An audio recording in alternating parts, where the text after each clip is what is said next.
շատ անգամ կանայք իրենք են դրթում, որպեսզի ամուսինը հեռանա ընտանիքից։ Անգիտակցաբար։ Եթե կինը նույնիսկ գիտի մեկ այլ կնոջ գոյության մասին, ապա խելացի կինը երբեք այդ մասին չի բարձրաձայնի, եթե չի ուզում, որ ամուսինը հեռանա կամ ինքը հեռանա, կամ ընտանիքը քայքայվի։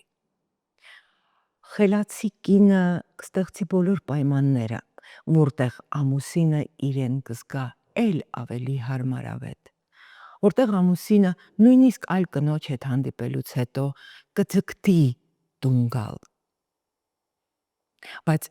շատ կանայք արձանագրում են փաստը, որ ես գիտեմ, որ դու այլ կնոջ մոտ ես, որ դու այլ կնոջ մոտից եկար, այստեղ վեճ, միմյանց վիրավորանք, բնականաբար նման միջավայրից տղամարդը կուզենա փախչել։ Այն միջավայր, որտեղ իրենից ոչինչ չեն պահանջում, որտեղ իրեն տալիս են միայն և միայն ժպիտներ, որտեղ իրեն գովում են, որտեղ իրեն համար ստեղծվում են իր եսը շոյող բոլոր պայմանները։ Եթե կինը ուզում է պահպանել ընտանիքը, իմանալով հանդերձ, նա չպետք է բարձրաձայնի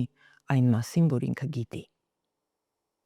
Որովհետև եթե կինը այս մասին բարձրաձայնում է, ըստ իս, դրանից հետո հենց այդ նույն կինը չպետք է այլևս մնա այդ տղամարդու հետ։